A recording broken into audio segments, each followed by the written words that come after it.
Welcome back. This is week 6 of Fantasy Central. This is your host, Zach, and I'm here with our own fantasy guru, Jeffe himself. Well, what's going on, everybody? How we doing this week?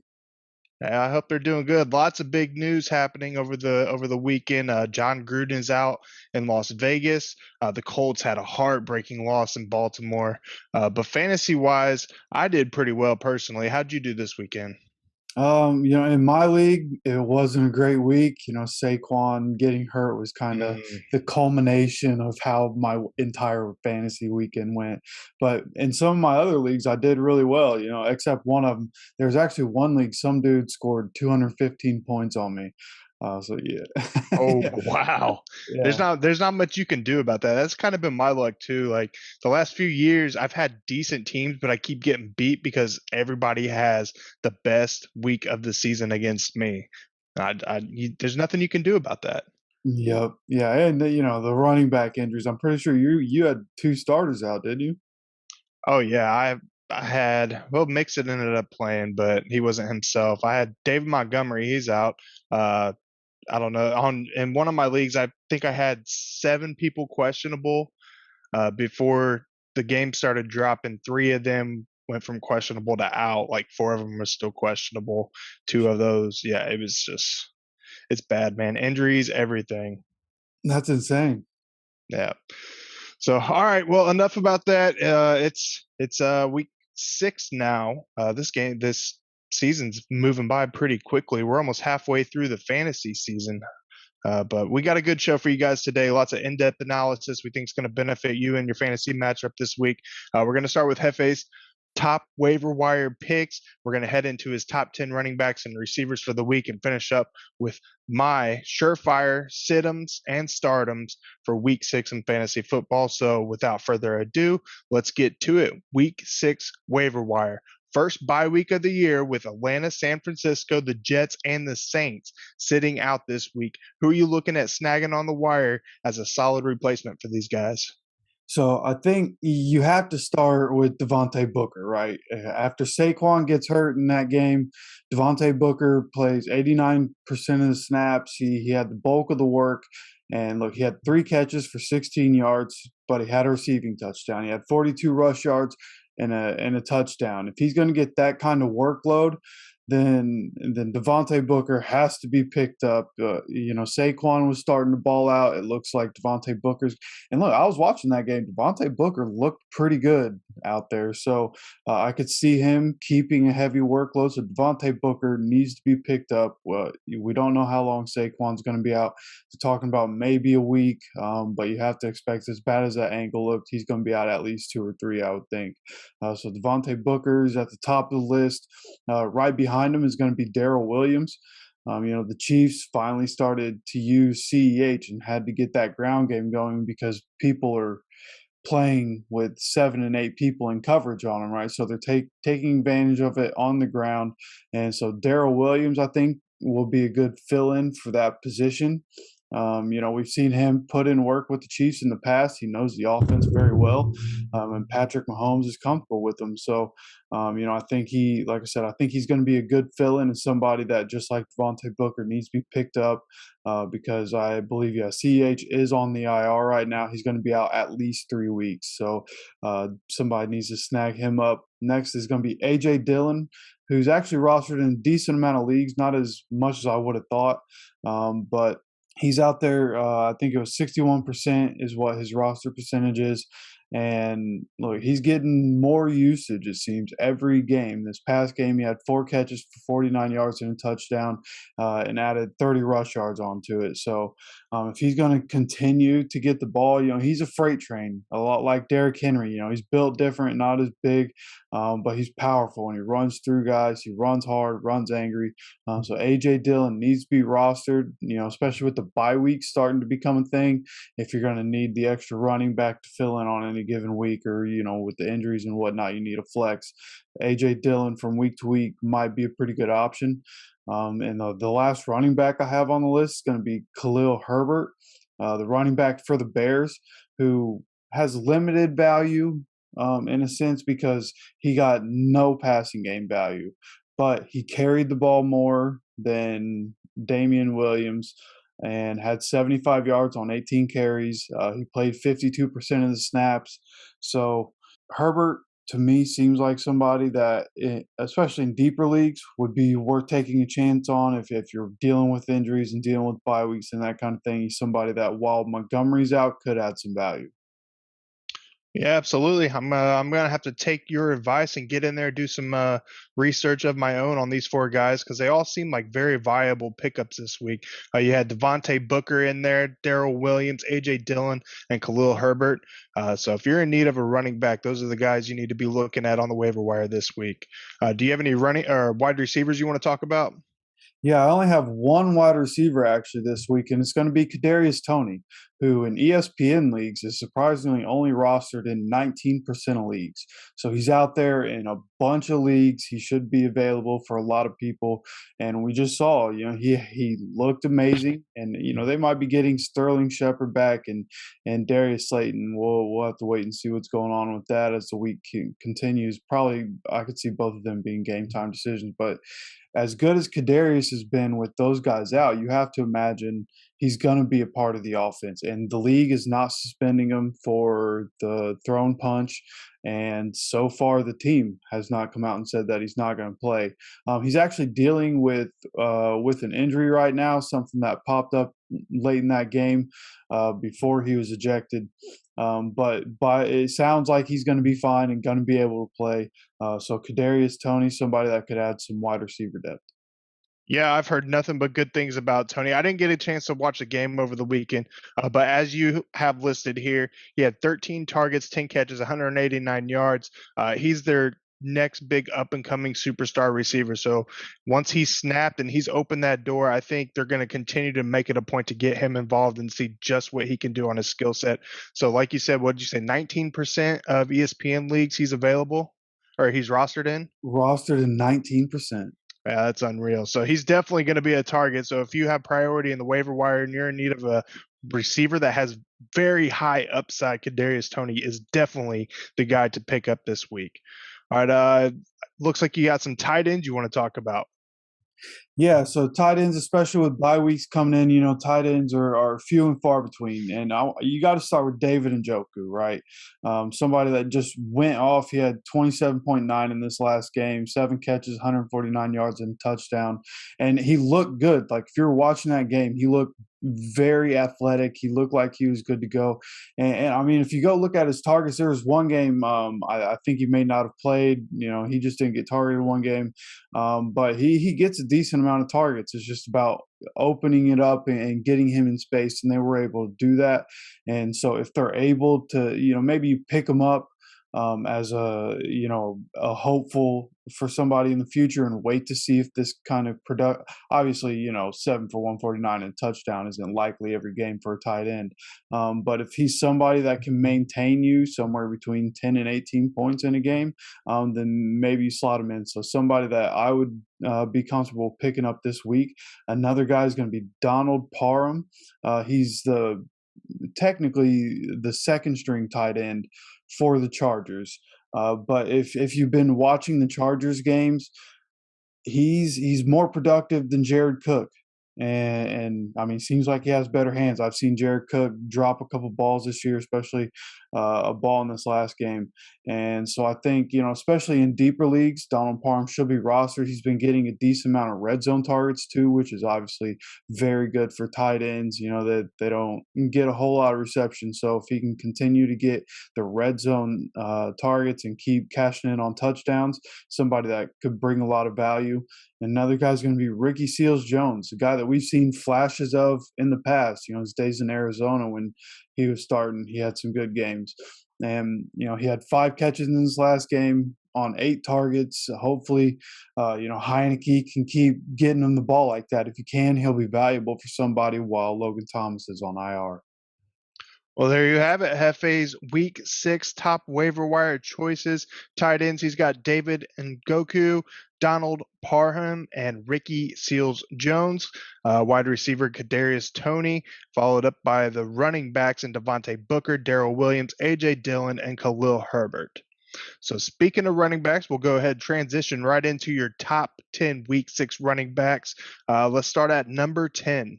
So number 10, I'm going to slot Devontae Booker going up against the Rams, which, for as good as that defense is, are 16th against running backs in fantasy football. And with Devontae Booker, getting the usage that we expect him to get. And, Saquon was playing 85% plus of the snaps until he got hurt. And I expect Devontae Booker to take that role over completely. It should net him a nice 20 plus point game and have him in the top 10 this week as in the rankings. At number 9, it's going to be Kareem Hunt. So going up against Arizona. Arizona is 7th in fantasy against running backs. And look, whether it's running the ball or in the passing game, he's just dominating right now and kind of stealing the spotlight from Nick Chubb. Nick Chubb has been playing great. But Kareem Hunt, from a fantasy standpoint, because he has that passing game value, it doesn't seem to be going anywhere. He's getting in the end zone. Seems like a guy that for a lot of weeks could be a top 10 guy. So I'm going to slot him in at number 9 this week. And, I think there's a lot of added value with him this week because this is probably going to be another offensive battle for Cleveland. So it should be a nice week for Kareem. Number 8 is going to be Joe Mixon going against Detroit. Now, we know about Detroit. They're not the greatest team, obviously. They're 0-5 right now. They're 29th in fantasy against running backs.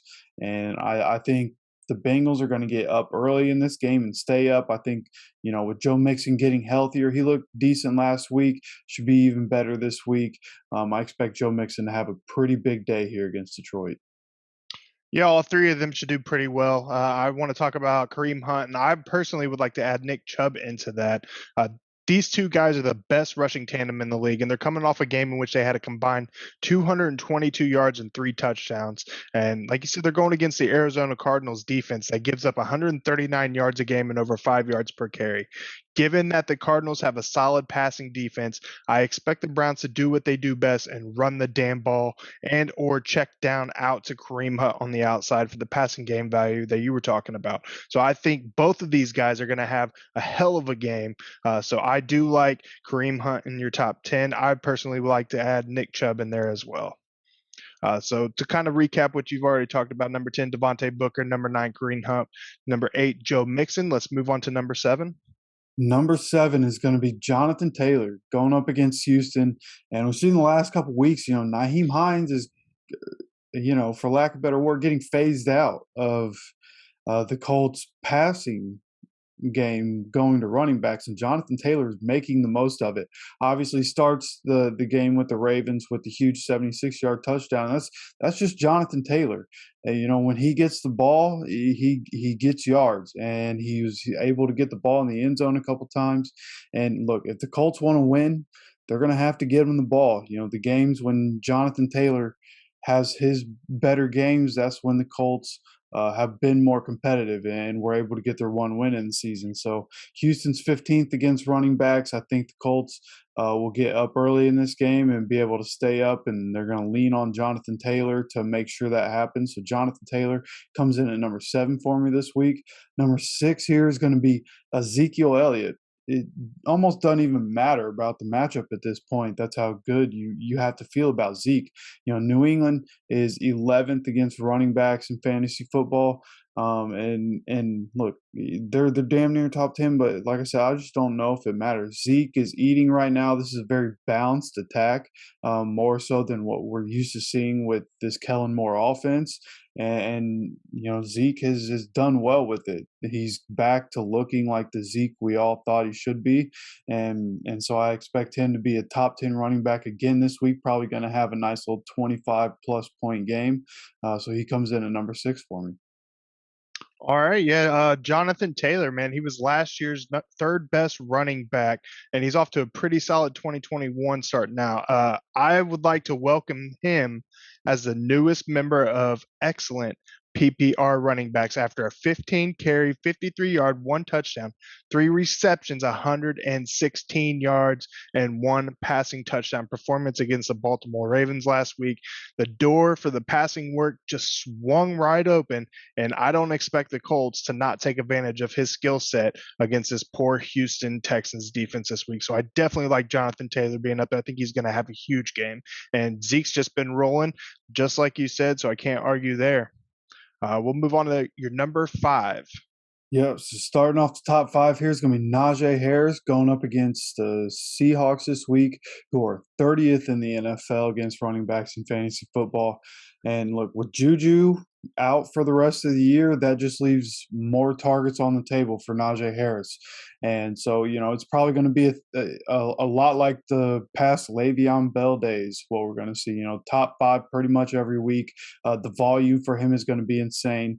And with Russell Wilson not playing, that adds even more value to Najee Harris because Pittsburgh is very likely going to get up in this game and be able to stay up and lean on the running back to milk the clock as they go. So Najee Harris, easily a top 5 pick for this week.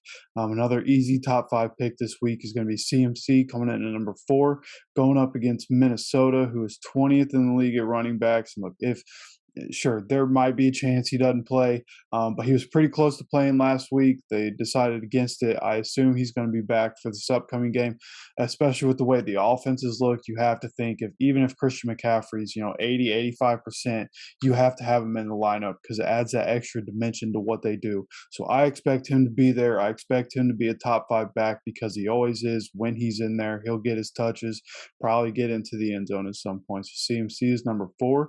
Number 3 here is going to be Deandre Swift going up against Cincinnati, who is 18th in the league against running backs. And, like I mentioned earlier, I think Cincinnati's going to be up in this game. And so Deandre Swift is going to have the added value of the passing game. And he's been, quietly one of the best backs week after week. He's just consistently putting up a nice amount of points as he goes. And I don't think that's going to change. I like the workload. I like the fact that he's very involved in the passing game. And with what adds value to him right now is the fact that there are injured offensive linemen for the Lions, which is supposed to be like the strong part of their entire team. So there should be more dump downs. I expect Jared Goff to have some pressure, dump it down to DeAndre Swift even more. So he should have a very big week. I wouldn't be surprised if he's 30 plus this week, and he's my number 3 back. Yeah, absolutely. I want to talk about Najee Harris here. I have him as my number 1 on my surefire stardoms for running backs this week. The Seahawks defense is a second worst overall defense and complete trash in both the run and passing game. So I agree. I think he will have a huge part in this offense now that they're missing Juju Smith-Schuster on the outside. So I'm looking for Najee to have a huge, solid rushing game with lots of passing game work to add to it, and that makes his fantasy value just skyrocket right there. So I like Najee Harris up in there. CMC, that's a good one there. And you got number 3, DeAndre Swift. Let's move on to number 2. Number 2 is going to be James Robinson going up against Miami. And look, they're 31st in the league against running backs. Their defense has not been good. Their front 7 especially is not very good. And so I think Robinson is going to continue his huge workload. And I think he's going to get in the zone in this game. He's going to decimate this Dolphins defense. I think they're gonna have to grind it out, right? I mean, these are 2 not very good teams, so it's going to be a grinded out kind of win. But they've been leaning on James Robinson, and I expect that to continue. So James Robinson, just like DeAndre Swift, probably a 30-plus point game this week. He's my number 2 back, and number 1 is going to be Austin Eckler going up against Baltimore, who are actually 28th in the league in terms of fantasy against running backs. And look, we just saw Jonathan Taylor pop off against the Ravens, and other running backs have done it, and Eckler gets a huge workload. So I think he's going to have a big time game. He's been probably the most consistent back this year. He's going to be involved heavily in the pass game. He's a great runner, and they have a good offensive line in front of him this year. So, Austin Eckler seemed like a no-brainer this week for being the number 1 back. Agreed. I like them both. You want to summarize your top 10 real quick? Yeah, so number 10, we have Devonte Booker filling in for Saquon Barkley. Number 9 is Kareem Hunt. Number 8, Joe Mixon. Number 7, Jonathan Taylor. Number 6 is Zeke. Number 5 is Najee Harris. Number 4 is CMC, assuming he plays. Number 3, Deandre Swift. 2 is James Robinson. And the best back of week 6 is going to be Austin Eckler. There you have it. Hefe's Week 6 top 10 running backs for the fantasy football. All right, let's transition over to Hefe's top 10 wide receivers. We'll start with number 10. Number 10 here is going to be Jamar Chase.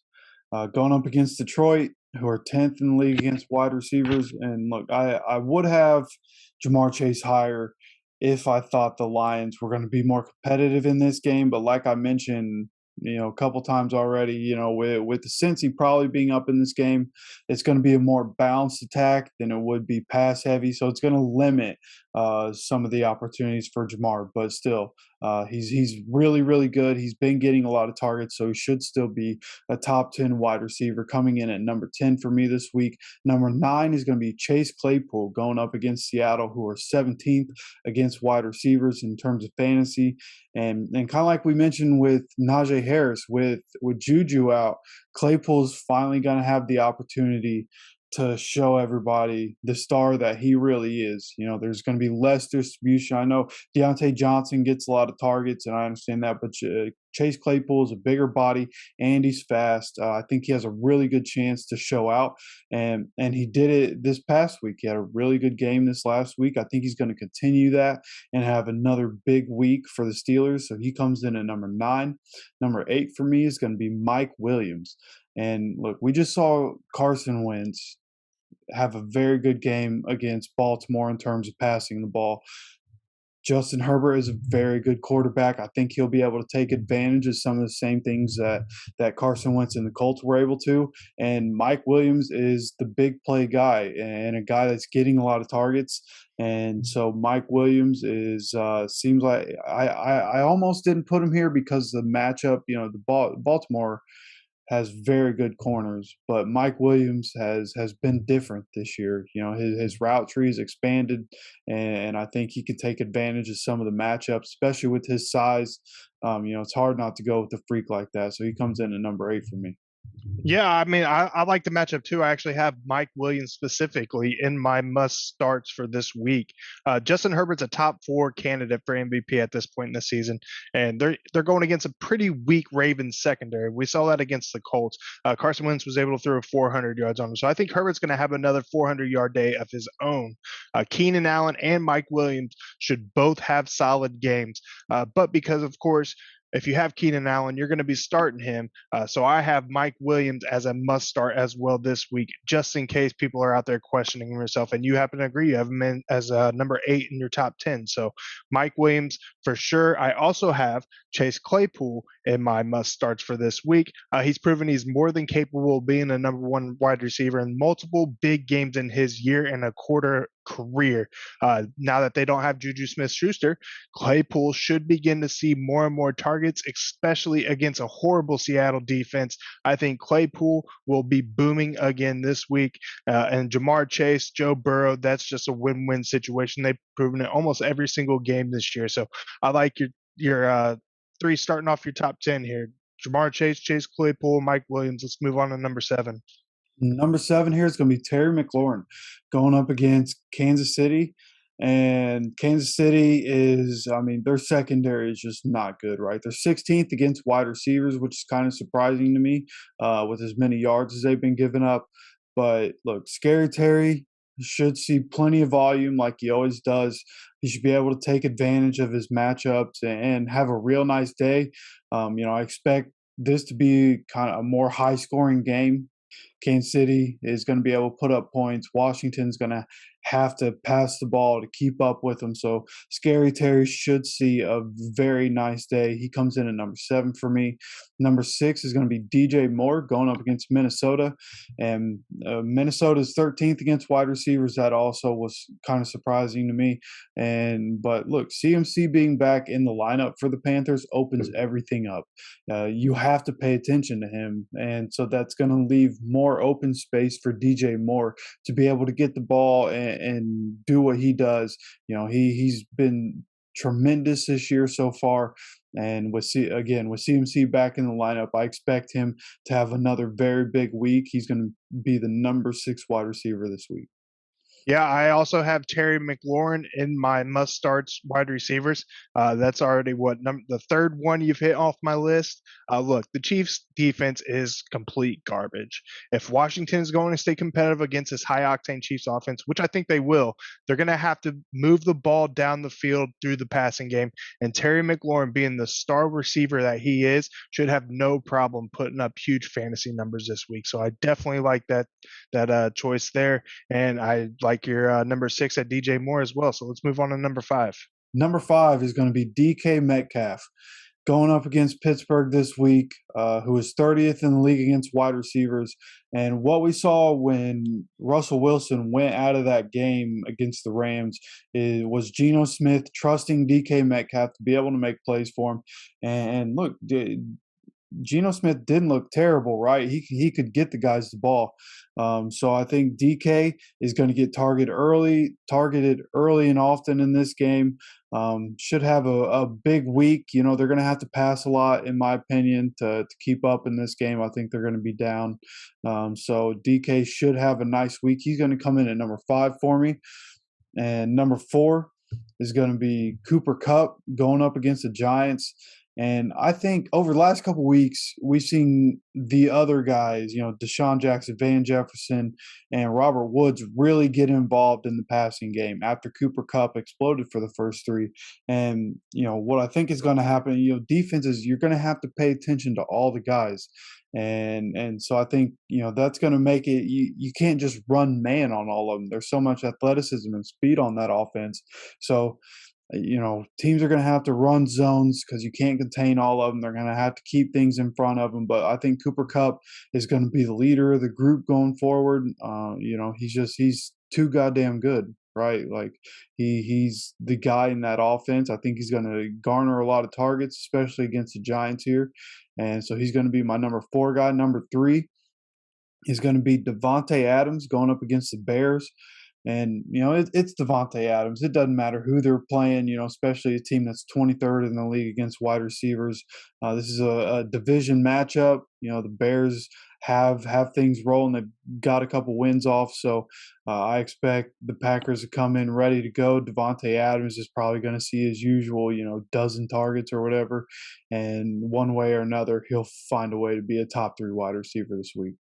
Yeah, I can't argue with any one of those guys. Every single one of them are superstars in this league, and they should be started every single week. Number 5, you have DK Metcalf. Number 4, Cooper Kupp. Number 3, Devonte Adams, which is always my number 1 receiver. That's why I have him in both of my leagues, and he definitely showed up last week and putting up huge fantasy numbers there. So let's move on to number 2. All right, number 2 is going to be Tyree Kill going up against Washington football team. Washington is 29th against wide receivers. Washington's defense has been trash. Nothing that we saw from 2020 is translated in 2021. And so, with CEH being out, I would expect them to, pass a little more than they would like to. And I think Tyree Kill is going to be the guy. Why wouldn't he? Tyree Kill and Travis Kelce are the guys in that offense. Tyree Kill should see a lot of targets, should burn these guys. Everybody else has been burning them. So you would expect Tyree Kill to have a pretty good day against this Washington team.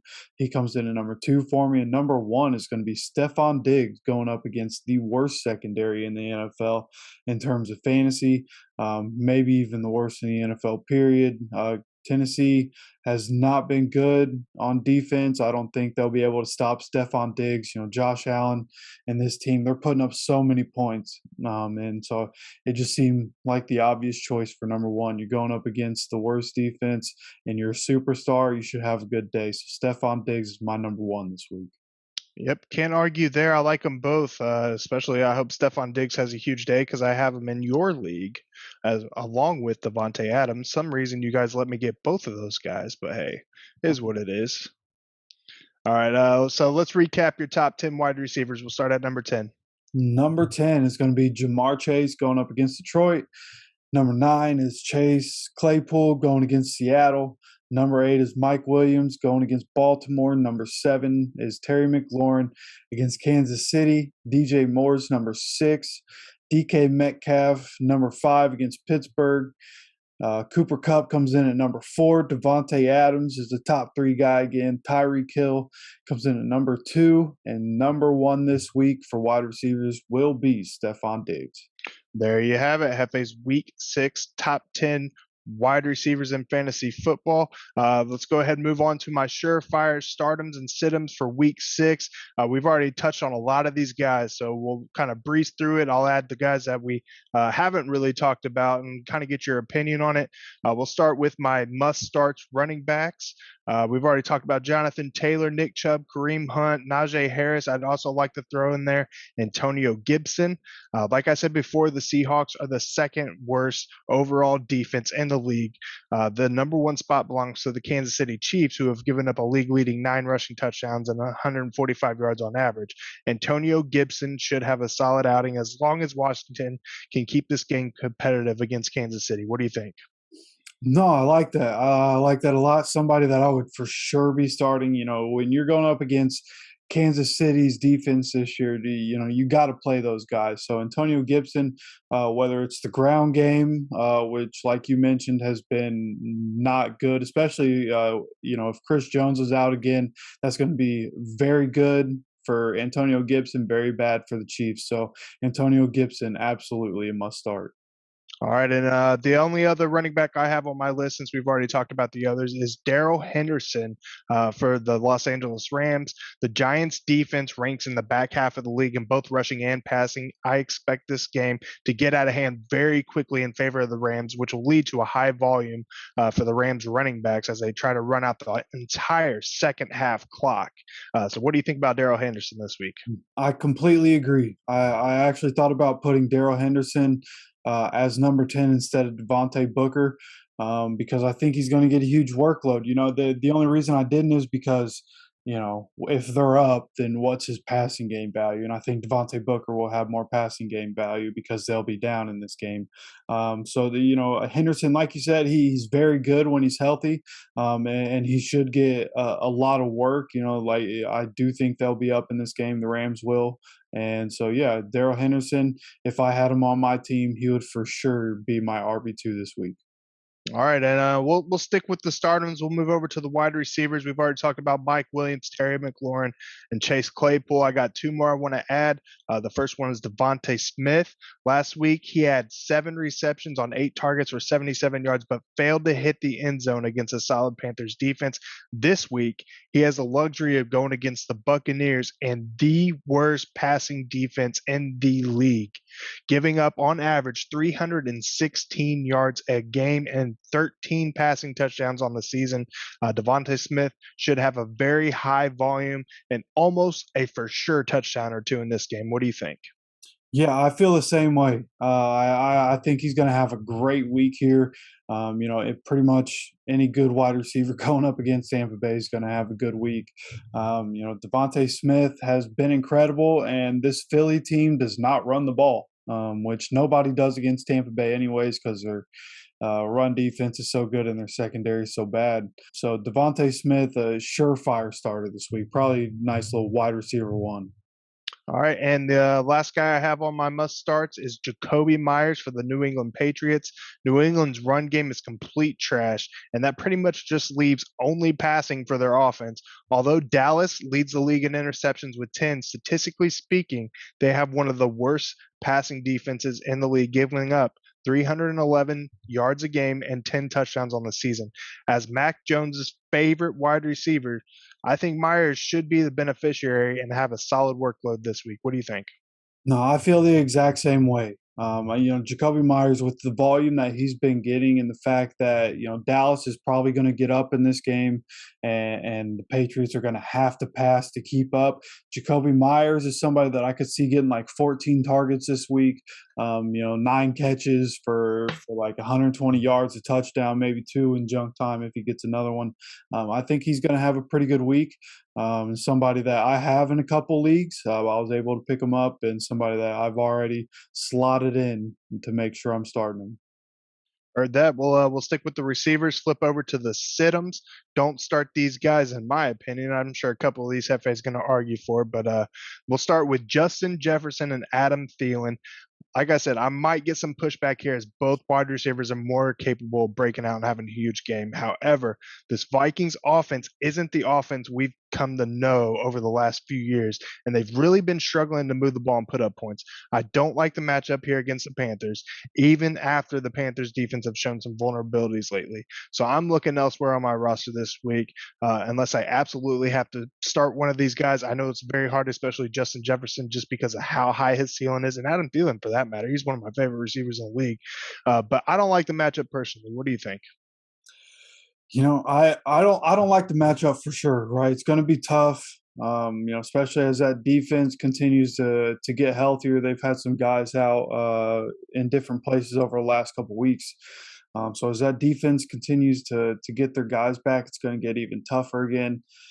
So I could understand, especially with as deep as wide receiver is this year, you could probably get away with not starting them. I would keep out if I had, let me put it like this: if I had Adam Thielen and I had somebody that I was more comfortable with their matchup this week, I would take Adam Thielen out. There's no way I could ever sit Justin Jefferson. He's just way too good. All right, fair enough. Fair enough. All right, let's move on to the next one. Julio Jones and A.J. Brown.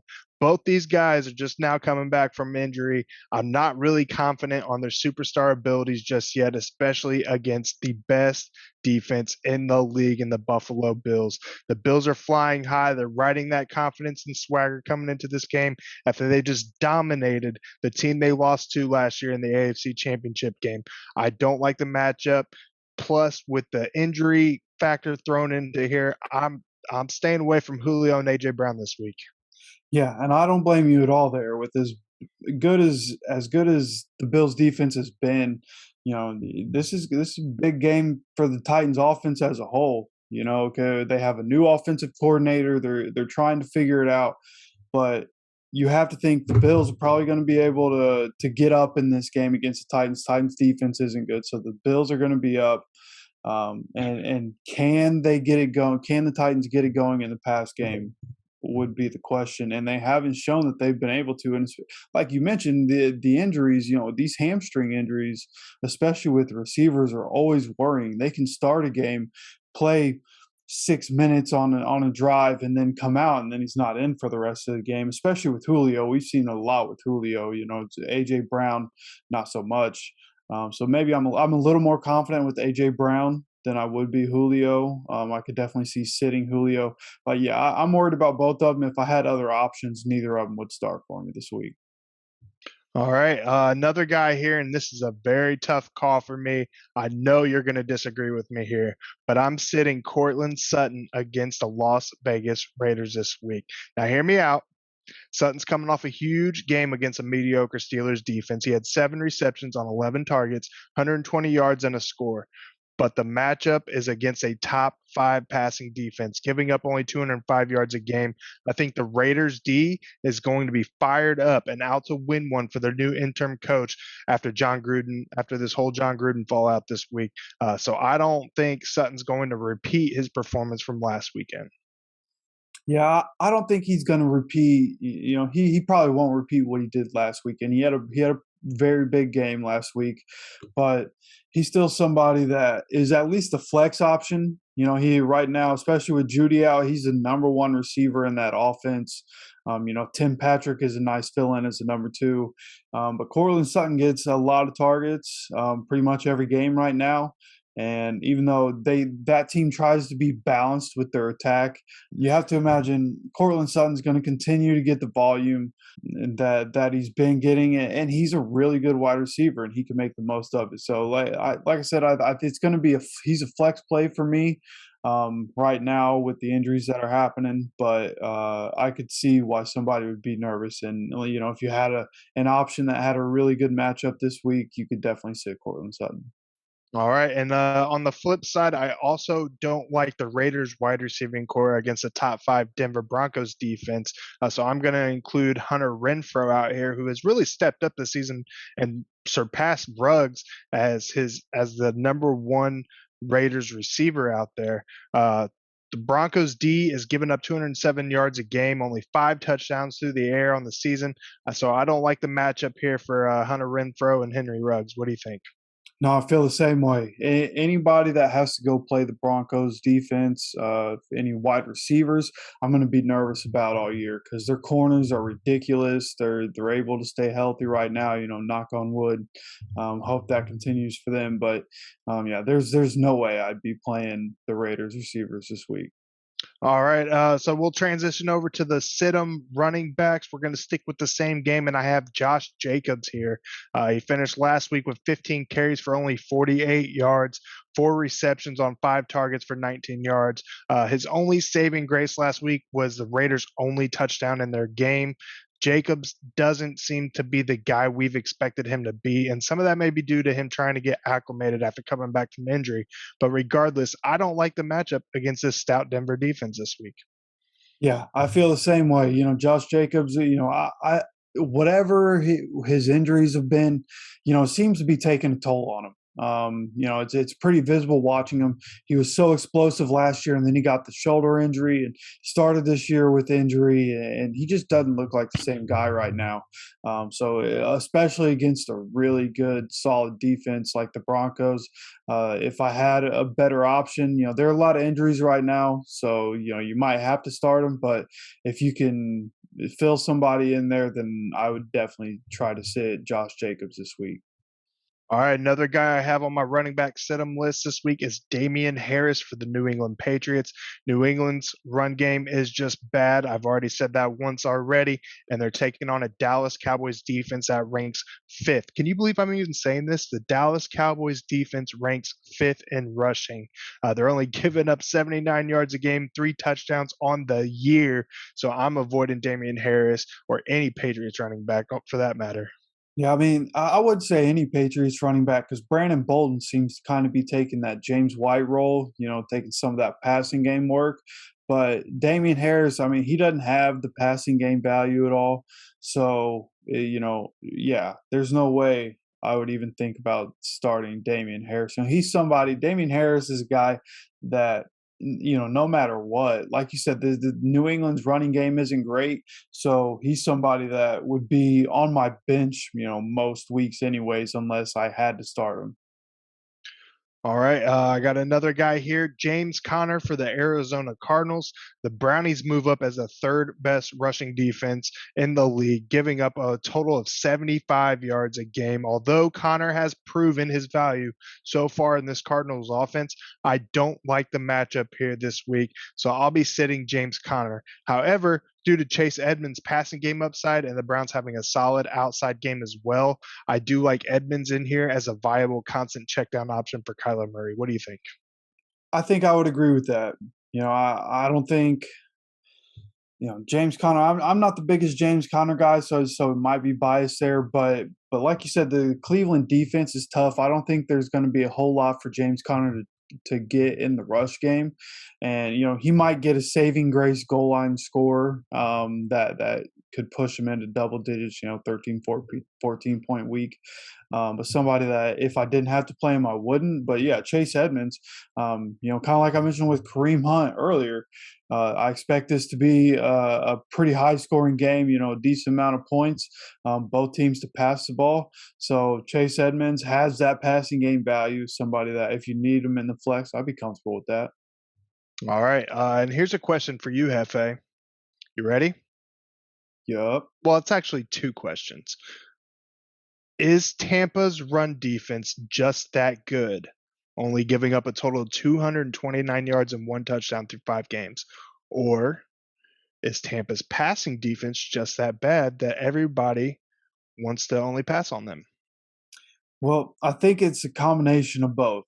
I think there was, people found something in the offseason, and Cowboys were able to exploit it that, you could take advantage of that secondary for Tampa Bay. But also, I think their run defense is so good that you have to game plan to pass the ball more. And even if that just means, different screen passes or short passes, extension of the run game kind of plays, but not running the ball because that defensive front is so good. So I think it's a combination of things. Coaches are just smart about the way they're game planning against Tampa Bay's defense, which, especially with all the injuries now, is going to be passing the ball. Everybody, every game against Tampa Bay, if you go back and watch them or go look at the play calls that happen, percentage-wise, rush to pass, everybody is passing on the Bucks because you can take advantage of that defense, but also because trying to run on that defense is a disadvantage to your offense. Solid points. Solid points. But regardless, I'm not playing any running backs against Tampa. So Miles Sanders for the Philadelphia Eagles, it's a no from me, dog. Yeah, especially with as little as he gets the ball in the passing game, as little as they run the ball in Philadelphia, 0% chance I would ever even think about starting Miles Sanders against Tampa Bay. Heard that. All right. That's all we have for you guys this week. You have anything you want to throw out here? Nope, I think that does it. We covered quite a bit there. All right. We appreciate you all tuning in, and hopefully Jeffe and I were able to provide you with some insight to help get you an advantage in your league. Just a reminder, you can hop in our weekly Pigskin Pick'em contest where you can directly compete with Brad, Jeffe, and myself. You can find the link on our Facebook, Twitter page at Horsemen Sports. If you're able to beat us out on the season, we'll get you on the podcast. As always, special shout out to our WUBI Live listeners for tuning in. You can catch the Horsemen Pro Football Talk podcast and Fantasy Central on WUBI Live every Thursday at 5 p.m. Eastern. The app is available for download in your app store, or you can visit WUBI.live for more information. Good luck to you all this weekend, and we will see you next week.